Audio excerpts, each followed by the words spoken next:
Okay. അപ്പോൾ നമ്മൾ മാളക്കാരങ്കടവ് എത്തി. നമ്മുടെ പ്രൊജക്റ്റ് അങ്ങനെ സക്സസ്ഫുള്ളി കംപ്ലീറ്റഡ്. ഋഷികേശ് ചേട്ടാ thank you so much. Thank you. അപ്പോൾ അതേ വൈഫ് അവിടെ ഋഷികേശ് ചേട്ടൻ്റെ വൈഫ് അകലേന്ന് നോക്കി നിൽക്കുന്നുണ്ട്. വീട്ടുകാർക്കാണ് ഞങ്ങൾ ഈ പോകുന്നതിൻ്റെ ടെൻഷൻ വേണം. ഞങ്ങൾക്ക് വലിയ ടെൻഷനില്ല. ഞങ്ങൾ ശരിക്കും പറഞ്ഞു കഴിഞ്ഞാൽ അധികം ടയേർഡായെന്ന് വെച്ച് കഴിഞ്ഞാൽ ഇല്ല. പക്ഷേ അവസാനത്തെ സ്ട്രെച്ച് തുഴയാൻ ആദ്യത്തെ ഒരു ഉഷാറൊന്നും ഉണ്ടായിരുന്നില്ല. പിന്നെ പുഴ കണ്ട് ഞങ്ങൾ കുറേ വിശേഷങ്ങൾ പറഞ്ഞു. ഇനി അക്കരയും ഈ വഞ്ചിയാത്രയ്ക്ക് കുറേ പ്രത്യേകതകളുണ്ട്. ഒന്ന്, നമ്മളൊരു പോയിന്റിൽ കഴിഞ്ഞാൽ 2 സ്ഥലമാണ് നമ്മുടെ ആക്സസ്. ഒന്ന് അക്കരെ, ഒന്ന് ഇക്കര. അപ്പോൾ ഈ അക്കരയ്ക്ക് ഒരു കഥ പറയാനുണ്ടാവും, ഇക്കരയ്ക്ക് ഒരു കഥ പറയാനുണ്ടാവും. രണ്ടാമത്തെ പ്രത്യേകത എനിക്ക് തോന്നിയത്, നമ്മൾ പറയില്ലേ ജീവിതത്തിലൊരു മടക്കയാത്ര ഇല്ല എന്ന് പറയും, പക്ഷേ വഞ്ചിയുടെ മടക്കയാത്ര റിവേഴ്സിൽ കറക്റ്റ് സെയിം പിക്ചേഴ്സ് നമ്മൾ കാണണേ, അത് നമ്മൾ റീപ്രൊഡ്യൂസ് ചെയ്യാണ്. അപ്പോൾ അത് വേറൊരു പ്രത്യേകതയായിട്ട് എനിക്ക് തോന്നുന്നു. പിന്നെ ഒരു പ്രത്യേകത, ജീവിതത്തിൽ ആദ്യമായിട്ട് 25-30 കിലോമീറ്റർ നമ്മൾ കേരളത്തിൽ യാത്ര ചെയ്തിട്ട് നിസ്സാരം വിരലിൽ എണ്ണാവുന്ന മനുഷ്യരെയാണ് നമ്മൾ കണ്ടേ, 5-6 പേരെ.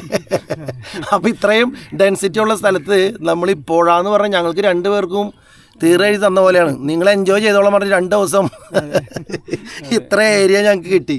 പിന്നെന്തൊക്കെയാണ് പ്രത്യേകതകൾ? അത് തീർച്ചയായിട്ടും ഇങ്ങനെ വളരെ എൻജോയബിൾ ആണ്. ഋഷികേശായിട്ടൊന്ന് സംസാരിക്കും നമ്മുടെ അനുഭവത്തിനെ കുറിച്ച്.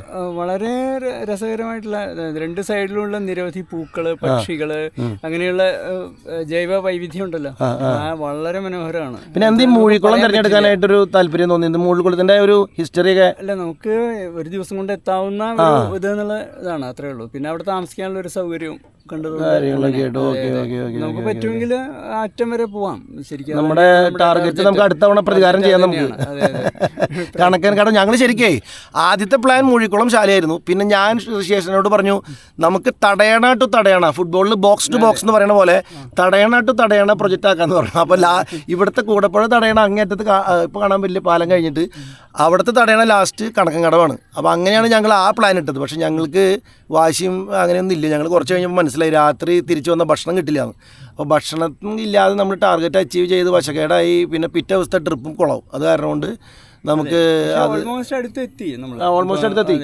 നമ്മളിപ്പോൾ ടോട്ടൽ ഒരു ബെയർ മിനിമം, അതായത് കൂടണമെങ്കിൽ ഉള്ളൂ ഒരു 52 കിലോമീറ്റർ 2 ദിവസമായിട്ട് തുഴഞ്ഞു. പിന്നെ നമുക്ക് ആ താമസ സൗകര്യം വളരെ ആപ്റ്റായിട്ടോ. നമ്മൾ പുഴയുടെ കടവിൽ നിന്ന് ചെക്ക് ഇൻ ചെയ്യുന്നത് പാർക്ക് ചെയ്തിട്ട് നേരെ മൂഴിക്കുളം ശാല കോട്ടേജിൽ ഒരു പാവം നല്ലൊരു മനുഷ്യൻ പ്രേംകുമാർ സാറ്, പുള്ളി ആൾക്ക് കാലിന് ഇത്തിരി പ്രശ്നമായിട്ട് കിടക്കാണ്. പക്ഷേ പുള്ളി എല്ലാ സൗകര്യങ്ങളും ഋഷികേശ് ചേട്ടൻ വഴിക്കാണ് നമുക്കത് സെറ്റായത്. പിന്നെ അല്ല, ഞാനൊരു കാര്യം കിട്ടി, ഇത്രയും പ്രായം ഇപ്പോൾ 65 കഴിഞ്ഞെന്നല്ലേ പറഞ്ഞേ. അപ്പോൾ ഇത് എന്തുകൊണ്ടാണ് ഇങ്ങനത്തെ ഈ ക്രേസി ഐഡിയാസൊക്കെ ഇങ്ങനെ വരണേ? സാധാരണ അങ്ങനെ ആൾക്കാർക്ക് തോന്നില്ല ഈ പുഴയിലൊക്കെ ഒരു വെയിലത്ത്. അല്ല, ഇത് ക്രേസി എന്ന് പറയാൻ പറ്റില്ല. ഇത് വളരെ നാച്ചുറൽ ആയിട്ടുള്ള ഒരു നമുക്കൊരു തോന്നണ്ടാണല്ലോ. തീർച്ചയായിട്ടും ഇപ്പോൾ മലയും പുഴയും കടലും ഇതെല്ലാം വളരെ നാച്ചുറൽ ആയിട്ടുള്ളതാണല്ലോ. തീർച്ചയായിട്ടും അത് ശരിയാണ്. ഈ റോഡും ബിൽഡിംഗ് ഒക്കെ നമുക്ക് ഉണ്ടാക്കാം. പക്ഷേ ഈ പുഴ എന്ന് പറഞ്ഞു കഴിഞ്ഞാൽ വളരെ പ്രകൃതിയുടെ ഒരു അനുഗ്രഹമായിട്ട്, അത് എസ്പെഷ്യലി ഞാൻ ഇന്നലെ ഋഷികേശൻ ചേട്ടനോട് ചോദിച്ചപ്പോഴാണ് കുറേ ഇതിനൊരു വലിയ കഥകൾ തന്നെ പറയാനുണ്ട്. മൂഴിക്കുളത്ത് മറ്റേ പണ്ടത്തെ അവിടുന്ന് യാത്ര വാണിജ്യ നമ്മുടെ കുന്നത്തങ്ങാടി വലിയ വാണിജ്യ കുന്നത്തങ്ങാടി, അതെ ചാലക്കുടി. അപ്പോൾ കെട്ടുവള്ളങ്ങളിലാണ് സാധനങ്ങൾ വന്നിരുന്നത് മൂഴിക്കുളം സെന്ററിൽ നിന്ന് ഈ കെട്ടുവള്ളത്തിൽ. അതെ, അവിടുന്ന് താഴെ. അപ്പൊ നമ്മുടെ ഈ കടവൊക്കെ ആയിരിക്കും ഇതിന്റെ മെയിൻ സെന്ററിൽ, കുന്നത്തങ്ങാടിയിലേക്കൊക്കെ. പണ്ട് ഇവിടെ ഉപയോഗിച്ചിരുന്ന ഒരു ഇതാണ് ഈ യാത്ര, വെള്ളത്തിൽ ജലയാത്ര അല്ലേ, നിരന്തരമായിട്ട് ഉപയോഗിച്ചത്. പണ്ട് മറ്റേ വണ്ടികളൊന്നും ഇല്ലാത്ത സമയത്തല്ലേ, കാളവണ്ടി വഞ്ചി മാത്രമേ ഉള്ളൂ. അതെ അതെ. അപ്പൊ അന്ന് ഈ ജലമാർഗമായിരുന്നു ഇതെല്ലാം നടന്നിരുന്നത്.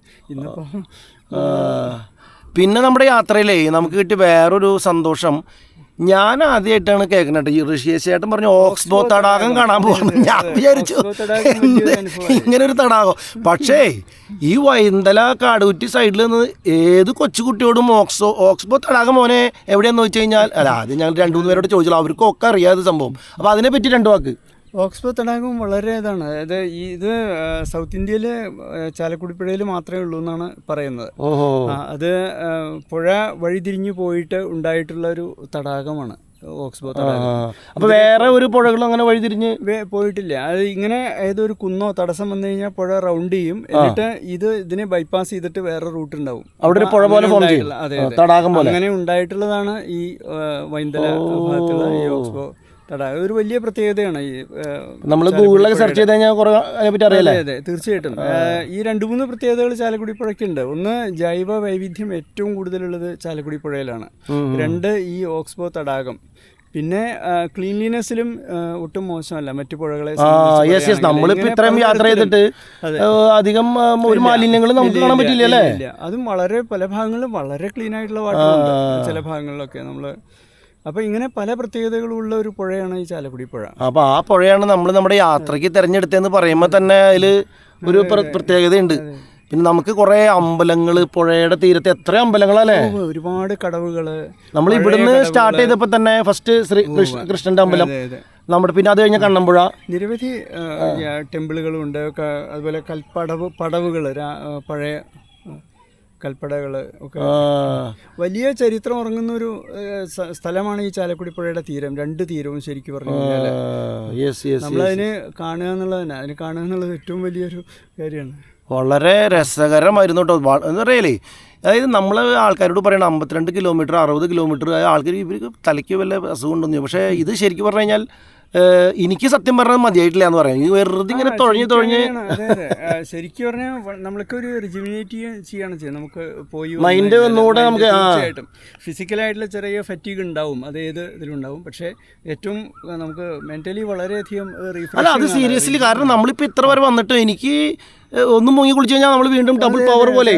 കിളികളുടെ ശബ്ദത്തിനാണെങ്കിൽ യാതൊരു കൈയും കണക്കില്ല, പൂക്കളാണെങ്കിലോ വളരെ മനോഹരമായിട്ടുള്ള ഈ വാഗപ്പൂമരം പുഴയുടെ തീരത്ത് മുഴുവനായിട്ട് പൂത്ത് നിൽക്കുകയാണ്. പിന്നെ ചില ചെത്തികളൊക്കെ ഷാർപ്പ് കളർ, പിന്നെ മഞ്ഞപ്പൂക്കൾ പിന്നെ ഒരു പൂവുണ്ട്, അതിന്റെ പേരൊക്കെ എനിക്ക് ഗൂഗിളിലൊക്കെ കണ്ടുപിടിക്കും. നമ്മുടെ ബാംഗ്ലൂരും റോഡിലൊക്കെ നമ്മളുണ്ട്. അത് ഒരു മരത്തിൽ ഒരു പർപ്പിൾ കളറിൽ പൂത്ത് നിൽക്കുകയാണ്. അതിന്റെ സെയിം സ്പീഷീസ് വേറൊരു കളർ അപ്പുറത്തെ ഓപ്പോസിറ്റ് സ്ഥലത്ത്.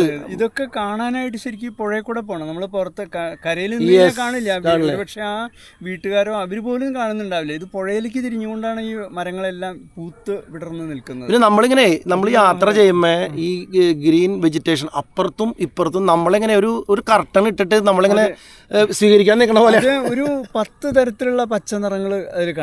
ഇളം പച്ച, കടും പച്ച, കറുത്ത നിറമുള്ള പച്ച, ഇങ്ങനെ ഓരോ പച്ചകളും പഴക്കം വെച്ച് കാലിന്റെ വർഗത്തിലുള്ള കുറെ മരങ്ങൾ, തുരുത്തില് നല്ല സ്ട്രോങ് ആയിട്ട് വള്ളികളായിട്ടുള്ള മരങ്ങള്. അത് പിന്നെ ഇവിടെ അടുത്ത തരം സെന്റ് ജെയിംസിന്റെ അവിടെ ഒരു പുളിമരം, ഞാനത് പൊതുവെ അതിന്റെ പുതിയ ഇത് വന്നിട്ട് നാമ്പുകൾ വന്നിട്ട് വേറൊരു ഗ്രീനിന്റെ ഗ്രീനിന്റെ പലതരത്തിലുള്ള ഗ്രീനിന്റെ ഷെയ്ഡുകൾ അതിമനോഹരമാണ് 2 തീരവും ശരിക്കും പറഞ്ഞു. ഇപ്പൊ ഞാനൊരു വേറൊരു കാര്യം എനിക്ക് തോന്നുന്നത്, നമ്മൾ ഈ ടൂറിസം എന്നും പറഞ്ഞ് ഈ ഹൗസ് ബോട്ടിൽ 50,000-60,000 രൂപയും കൊടുത്ത് കുറെ ഡാൻസും DJയും വെച്ച് ഞാൻ ആലോചിക്കുന്നത് നമ്മുടെ ഇവിടുന്ന് ചെറിയൊരു 5-6 പേര് ചെറിയ ബോട്ടിൽ ചെറിയ മോട്ടോർ വെച്ചിട്ട്, അതായത് നമ്മൾ പെട്രോളൊന്നും ഒഴിക്കാതെ നമ്മുടെ ബാറ്ററി ചാർജ്, സോളാർ പവർ, ഈ സ്ട്രെച്ച് ഉണ്ടല്ലോ ഓൾമോസ്റ്റ് 25+20-50 കിലോമീറ്റർ ഒരു യാത്ര നമുക്ക് കൊടുക്കാം. പിന്നെ അതിന്റെ കൂട്ടത്തിൽ നമുക്ക് വേണമെങ്കിലും ഇതിന്റെ ചരിത്രം നമുക്ക് ഷെയർ ചെയ്യാം. അപ്പൊ ആൾക്കാർക്ക് എത്ര രസമായിരിക്കും എന്നറിയാം. അതൊന്നും അതും ശ്രദ്ധിക്കണില്ല, ഇതിൽ യാതൊരു വിധ താല്പര്യം ആൾക്കാർ കാണിക്കണില്ല. ലൈഫ് വേറെ രീതിയിലൊക്കെയാണ് നമ്മൾ. പക്ഷെ ഇവിടെ ഒരു ട്രഷറാണെന്ന് എനിക്ക്.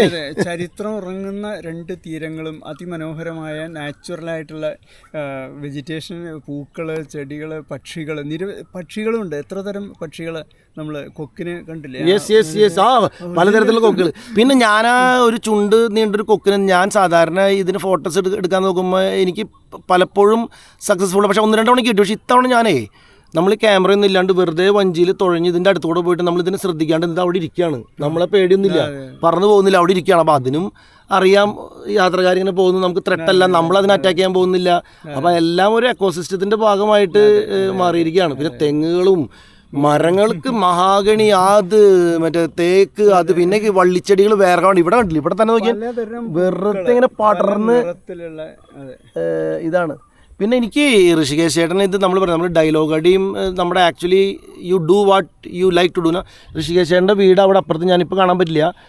ഋഷികേശ് ചേട്ടൻ ബാർക്കിലൊക്കെ സയൻറ്റിസ്റ്റായിട്ട് വർക്ക് ചെയ്ത് റിട്ടയർമെൻറ്റ് ജീവിതം, പുള്ളി ജനിച്ചു വളർന്ന മേലൂർ പടുതോൾമനയിൽ തന്നെ അടിപൊളി ഒരു വീട് കൺസ്ട്രക്ട് ചെയ്തില്ല. അത് പുഴയിലേക്കാണ് നോക്കി നിൽക്കണേ. അപ്പോൾ നിങ്ങൾ ആലോചിച്ച് നോക്കിയാൽ, അപ്പോൾ ഇത് വെറുതെ ഇരുന്ന് ഡയലോഗ് അടിക്കുന്നതല്ല. അപ്പോൾ അതെന്താണ് അങ്ങനെ ഒരു തീരുമാനം? ഋഷികേശ് ഇവിടെ തിരിച്ചു വരണമെന്നായിരുന്നോ? തീർച്ചയായിട്ടും. നമുക്ക് നല്ലൊരു ഒരു എൻ്റെയും സ്വപ്നം ഇതൊക്കെ തന്നെയാണ്, പുഴയുടെ തീരത്ത് ഒരു ജീവിതം. എന്തായാലും നമുക്ക് വളരെ സന്തോഷം. Thank you so much. നമ്മുടെ അവസാനത്തെ ഒരു കമന്ററിയാണ് കൂട്ടപ്പൊരിച്ചിൽ, അതിൻ്റെ ഒരു കുറവ് വേണ്ട. ഓക്കെ, അപ്പം ഞങ്ങൾ പിരിയാണ് ഈ കയാക്ക് പടുതോൾമനയിലേക്കും.